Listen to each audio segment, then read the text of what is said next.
Hello and welcome.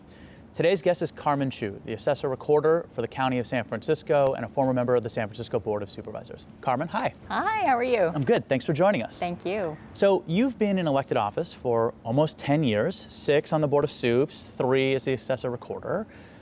You can seemingly count the Goldman grads who have run for office on one hand. Why do you think so few of us do that? You know, I think many of us who have gone through the Goldman program care a lot about our impacts to our communities and want to do good. And I think it may just be that people don't talk about leadership. They talk about sort of all the skills that you need perhaps to be successful in analyzing policy and helping decision makers. But one of the things that I hope will happen is that there's an emphasis on what it means to be leaders in the community. What does it mean to be a leader in government?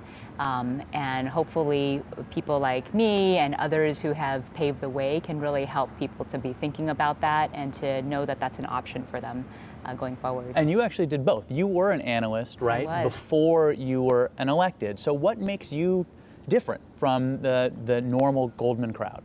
Well, you know, I think sometimes it is just the unique situation of opportunity and when things happen. But I think really what I hope to share with our grads is just be ready for any opportunity that comes up. And I think for my situation, it really was an unusual one. I don't think that I had thought about being in elective office. I surely wanted to do good and to help my community, but really didn't think about doing it through an office holder position. But when the opportunity presented itself, I had the skill set, I had the desire that I had learned through the Goldman School, amongst other opportunities, to really step into the role. And so I hope that folks really just start to get ready, think about themselves as leaders. They're not just analysts who are behind the scenes. They really are people who are helping to drive change. And it's a different perspective. It's a perspective that in every role that they are taking, they are leaders. And a lot of elected officials say, I wasn't always prepping to be an elected official, but in your case, it's actually true. You were sort of appointed almost overnight, right? I mean, right. Your entry into elected office through your appointment was a pretty unusual one. It was. I can remember that the weekend right before I was appointed, I was going shopping with my friends. We were having an In-N-Out burger. I couldn't have cared less about politics or any other thing. And then, you know, on a Monday, I was sitting at my cubicle talking to a department about performance measures and how they were doing. Well, what office were you in, just for our listeners? Oh, sure. Yeah. So I was sitting as the deputy director of the mayor's budget office. Okay, in San Francisco. In San Francisco. And so, you know, I was sitting at the cubicle talking to a department about, you know, performance measures. And then all of a sudden, you know, I see the mayor of San Francisco sitting, waiting on a chair right across the way. And I'm thinking, oh my gosh, I better hang up the phone right now.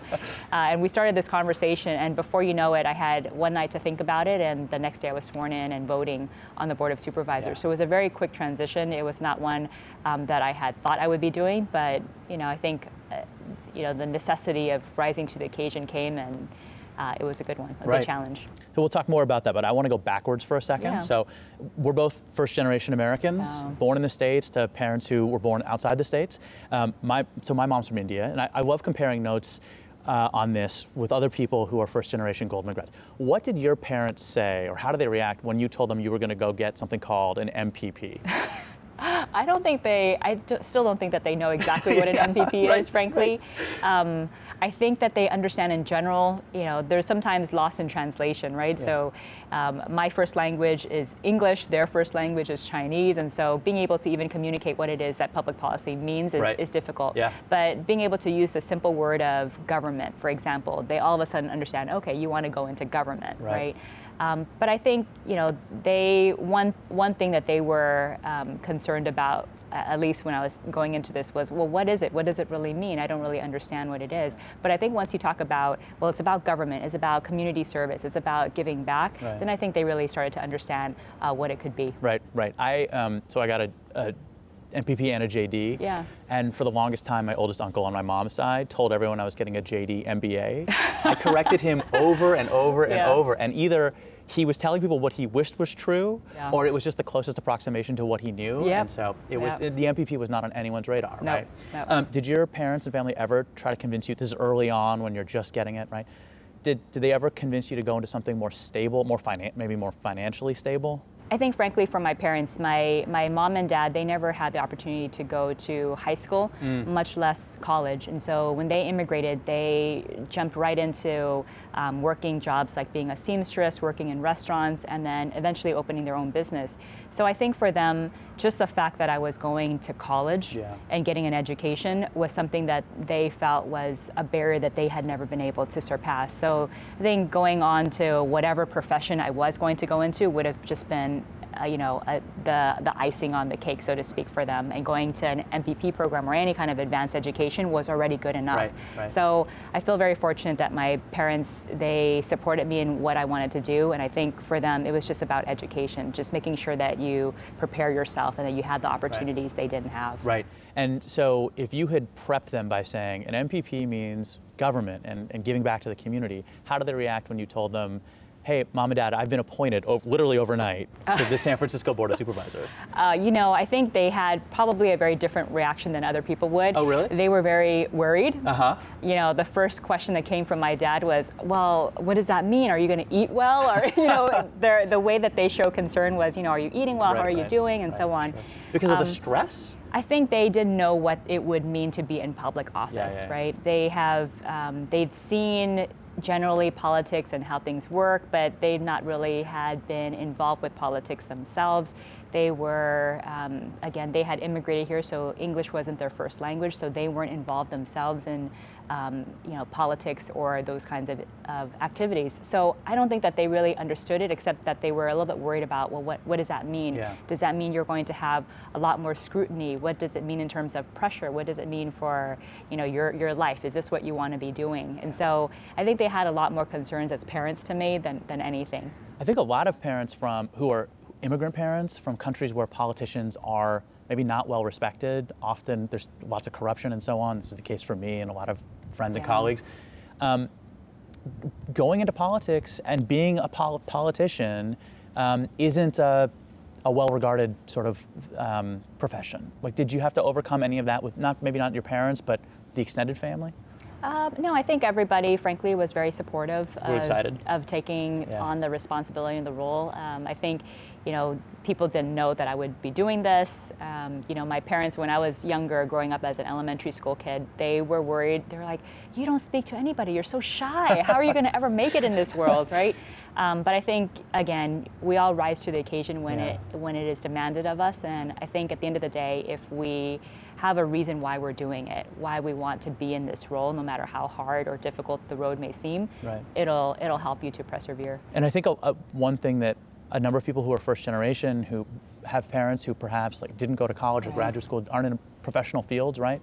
Is that when that enormous opportunity is presented to them, there's that voice inside their head that says, am I really the right person for this? Isn't there someone else who should be more prepared, right? When I was presented with opportunities in my career, my mom was the one telling me, surely there's someone older who's more prepared to do that job, right? Why are they giving it to you?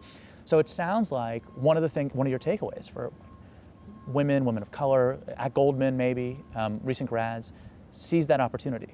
I hope that people do, that they have a lot more ability than they may even see for themselves. I think stepping into the role from going as an analyst, as someone who was a deputy director of the mayor's budget office, who was much more behind the scenes, to all of a sudden a politician, someone who was before the public light, I think it really was just believing in yourself, that you have the skills and the abilities, you have the right intentions, all of those things that make it a good recipe to be a representative. Sometimes we may not see that in ourselves, but we really do have a lot of those skills that are already there. So I think just really don't be afraid of taking that leap and trying it out. A lot of us have built the skills and we have gone into public service, public policy, into government because we want to make change. And why not be the decision maker? So when you were a decision maker on the Board of Supervisors, how did your Goldman education impact you and the way you did your work? I always look back upon not only my Goldman experience, but also the experience I had growing up in an immigrant family to help inform me.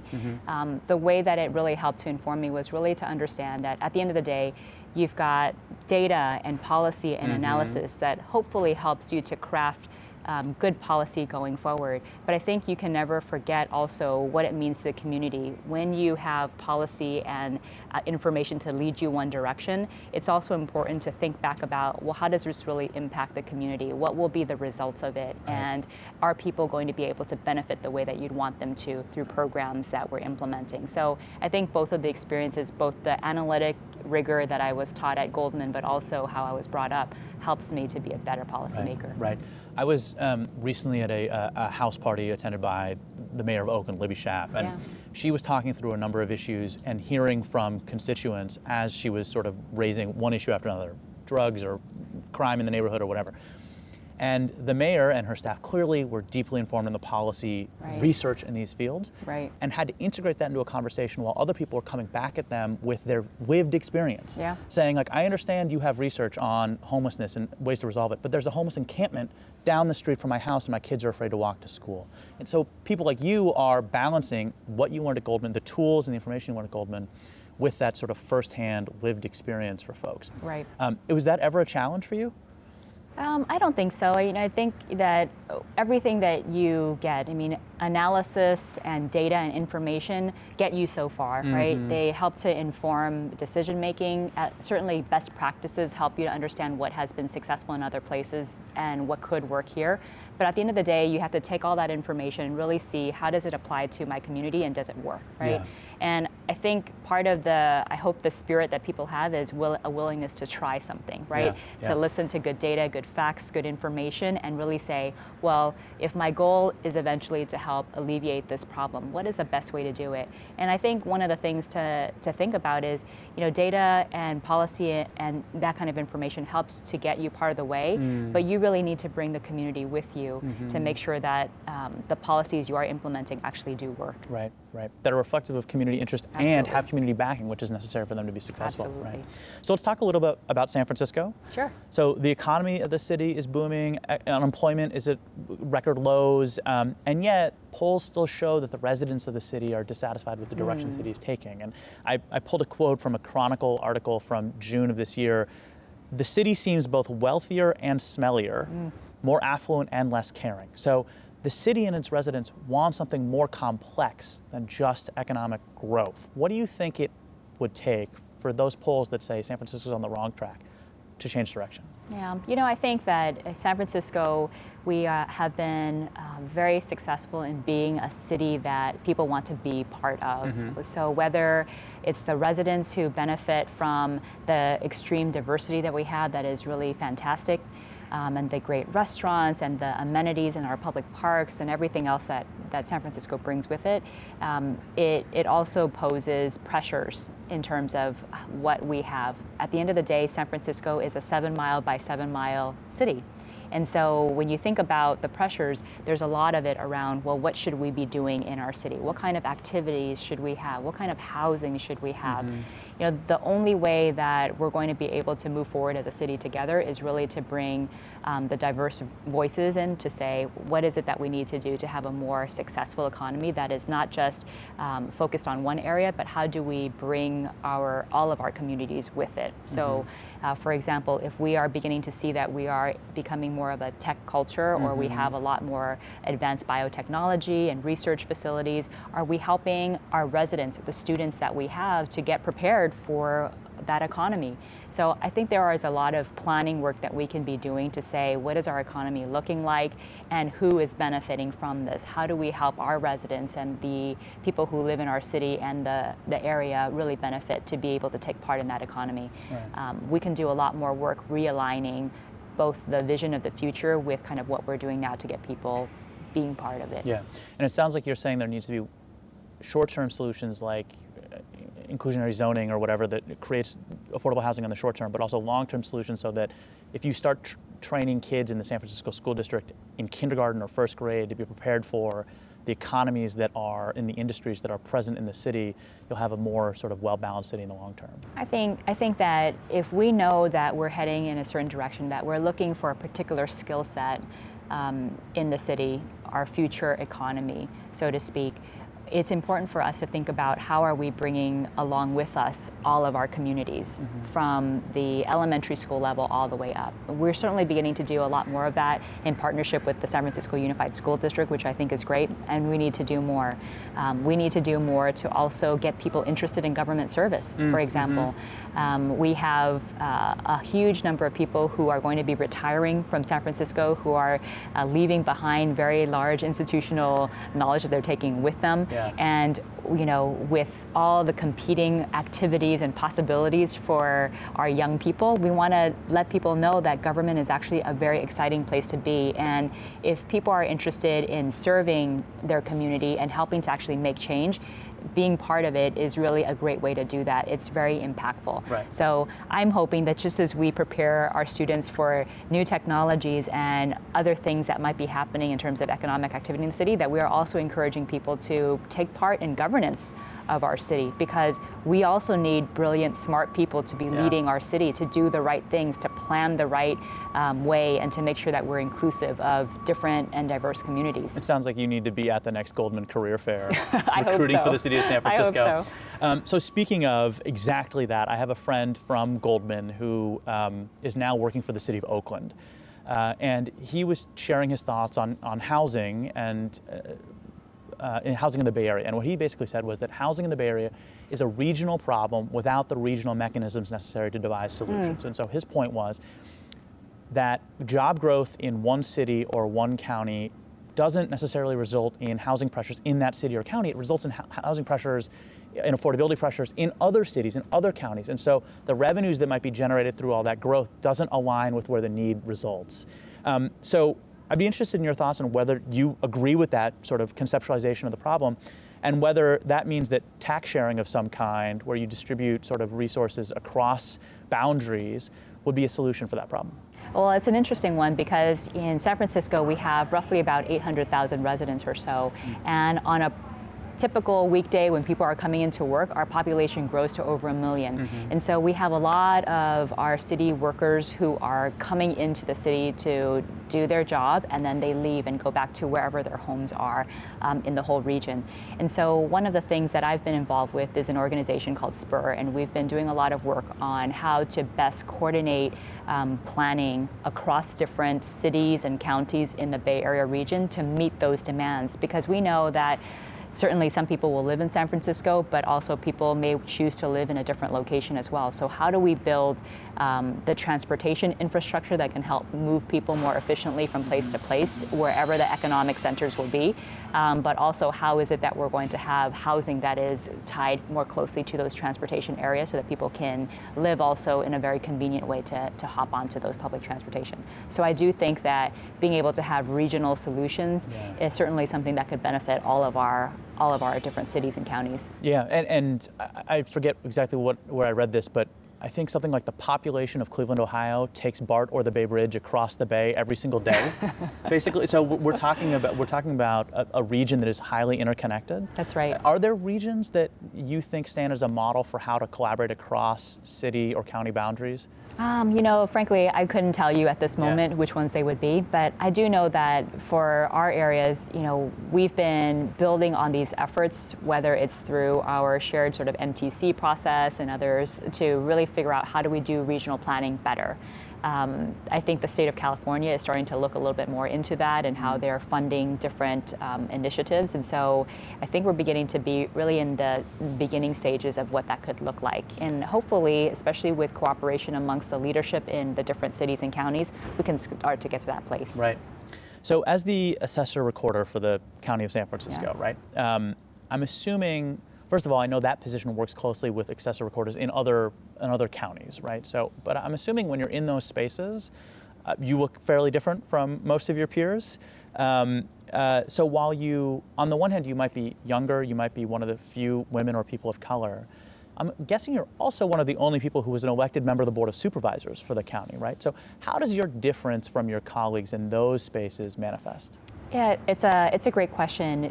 The state of California has 58 different counties, and in every one of those counties there is one elected assessor. There are very few women assessors throughout the state of California, and there's only one Asian American assessor, and that's me. You. And so I think that there is a added responsibility when you are in that role to be the only Asian American or one of the only few women to really say, I have a seat at this table and I have a valuable perspective to bring, and in particular, being San Francisco, a very valuable perspective to bring. We all administer the state law, but as you can imagine in San Francisco with the pressures on housing, on prices for real estate, we also are amongst the first counties to really see the most creative ownership structures in real estate compared to the rest of the state. And so the obligation then to be on top of how we handle policy and laws is even more important. So you're right, there is a difference when you walk into the room, but I think at the end of the day, the professionalism and the experience that we bring really lend itself to establishing why we're there and why we participate and why we take leadership in the state. It sounds like you're not just different in your sort of the way, in your identity when you walk through the room, but also you have to be a leader on some of these issues because San Francisco is so unique, so dynamic, and so ahead of the curve when compared to other counties. That's right. Yeah. So, I mean, as an assessor recorder, right, as someone who runs a unit of government, right, and as someone who is the child of immigrant small business owners who had to interact with government, right? How do you take the lessons from watching your parents, right, run their businesses, or maybe working in their businesses when you were young and watching them struggle with red tape and so on? How does that influence how you do your job and make your office accessible to the public now that you're in office? Right. Yeah, as a young person, I grew up in my family's business, and so every weekend, my sisters and I would go there. We would help wait the table. My parents had a restaurant, so whether it was waiting on the table, whether it was washing dishes, cleaning the bathroom, whatever it took, we helped during the weekends when we were not in school. And so I think really being part of a family where my parents couldn't speak English very well, it was my sister and I's responsibility to help with translating documents, with helping my parents to understand when you receive this notice that looks very scary and very official, what does it really mean? Really helped to influence me in thinking about how I provide government services now. And so it's informed me that it's important for government to reach out to all constituencies, whether or not someone can speak English or not. We've got to be cognizant of how it is that we're reaching out to our small businesses and to our communities. We have to make every effort that we can to communicate programs and benefits also to communities that otherwise wouldn't know about them. There's an added responsibility, I believe, to do that and to do that well. And so that's why in my office, I've taken those experiences and have really prioritized things like language services for our constituents who come in, and emphasize that regardless of who walks in the door, our job is to treat them with respect and with patience, and to share as much information as we possibly can to help them understand that as government, we exist to serve the public. Right. So let's talk about millennials. So it's a term that no millennial I know actually uses, but I think a lot of current Goldman students who are maybe in their mid-20s are millennials, and the sort of the stereotype of millennials is they want instant gratification, and they're looking for everyone's trying to get famous in some way. It's not a stereotype necessarily that fits the go work as an analyst in city government, sort of crunching those spreadsheets every single day to make your community a better place in an incremental way, right? So as someone who's been the analyst and then moved from the analyst role to a leadership role, how do you sell the idea of your career path, at least the early half of your career path, to a new generation that might look at it and say, that's boring? Well, I think that to simplify and to stereotype people in that way is probably a disservice to the generation. Right? Totally agree. And I think that regardless of the age that of person that I've interacted with, most people who I've come into contact with, whether they're younger or they're older, they have this desire to have meaning or find meaning in their work, right? And whether it is I'm creating something new and bring to the marketplace or whatever it may be. So I think for those people who are looking to really make an impact on community and to really say, you know what, I did this project and there are people who can really benefit and I really am helping people, this is a profession and a career that really should speak to them. I think that a lot of times people say, well, when I think about government, maybe I think about pencil pushing, maybe about paper pushing, maybe I think about like a lot of paperwork and red tape. But in fact, I think one of the things that I hope to dispel is that government is actually incredibly, incredibly diverse and interesting. They think about office work when they think about government, but I like to go to talk to students and say, did you know that our government runs an airport, that we run the water supply system that serves the entire region, that we do economic development deals to help bring activity into our city, that we are working to be firefighters and public safety professionals, that we help to encourage filmmaking in the city, and that we have programs called the Office of Small Business and the Film Commission to help do that. The work of the city is really diverse, and so whether you're an artist or a lawyer or you are a healthcare professional, there's actually a job there that we are looking to recruit people to do. And so I think one of the things I hope is that if the millennials or any generation of person is interested in finding meaning in their work, government is really the place to make that impact, a big impact on that. And not only that, you'd be surprised at the variety of work we have to do. Right. Every time the New York Times writes an article about millennials, it ends up being embarrassing for millennials, but also for the New York Times, because it's just people from another generation applying a set of stereotypes to young people. Right. And it always seems to miss the fact that this generation, this younger generation, participates in volunteerism on a more regular basis than any generation before, but that doesn't fit the sort of stereotype or the notion of millennials as like a self-absorbed generation. So there is a core of public service, right, that is present there that I think that you're speaking to. Yeah. So where can people find your work and stay updated on you and the work of the assessor's office? Well, they can come to our website. So just going to sfgov.org is a place where they can start.